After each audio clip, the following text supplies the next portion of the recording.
Recorded Books presents an unabridged recording of Outlaw Journalist, The Life and Times of Hunter S. Thompson, by William McKeen, narrated by Fred Berman.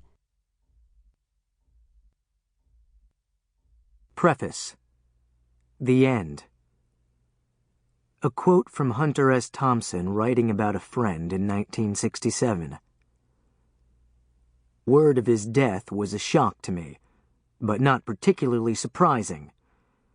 More than anything else, it came as a harsh confirmation of the ethic that he had always lived but never talked about.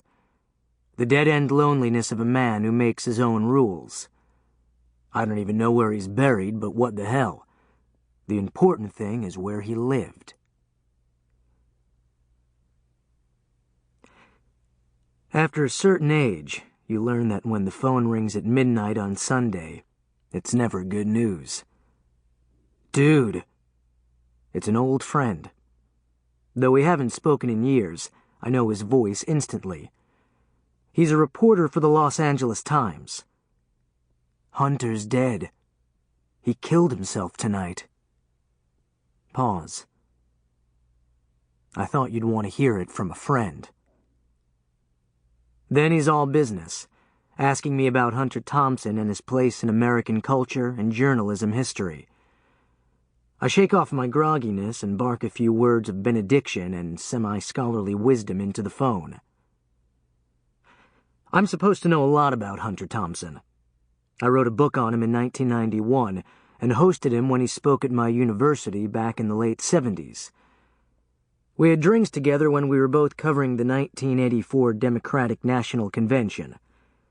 When he visited Florida, he'd sometimes call and suggest I drive down to Palm Beach and party with him. Usually, I was relieved to have some other commitment. The thought of partying with Hunter Thompson reminds me that amateurs shouldn't try to play with professionals. We hadn't spent a lot of time together, so I never felt that I could legitimately call him a friend. But he was good to me. He gave honest, detailed answers to my questions when I was writing my book, and he gave me his unique seal of approval by writing me a note threatening to have my eyes gouged out for writing it. How fast can you learn Braille?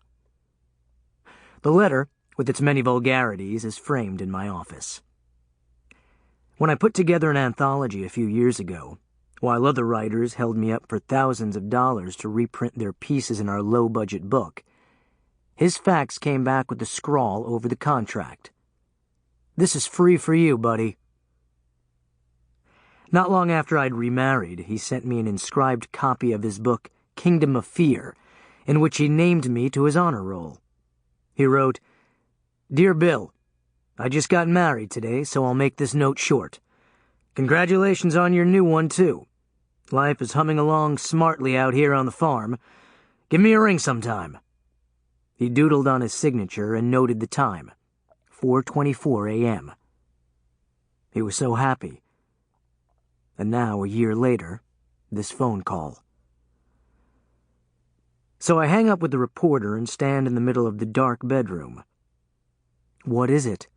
my wife asks drowsily. "It's Hunter," I say. Around the house, we call him and Bob Dylan by their first names, in comic presumption of familiarity. "He killed himself." I tell her what I know. Then she says, "Say a prayer for him." And so I go downstairs, pour myself a couple of fingers of wild turkey, and think about Hunter Thompson. His writing has always been in the shadow of his larger-than-life persona. Even people who didn't read books knew who he was. That crazy dude who took all those drugs and was played in the movies by Johnny Depp and Bill Murray. That wild man who showed up on TV now and then, mumbling so much you couldn't understand a word. Thompson was his own worst enemy because he fed that caricature. But the fact is, he was a marvelous writer. Fear and Loathing in Las Vegas is perfect in the same way that The Great Gatsby is perfect. Take a pencil and read those books, looking for something that doesn't sound right, something you'd want to change. You'll leave the pages untouched. Sample complete. Ready to continue?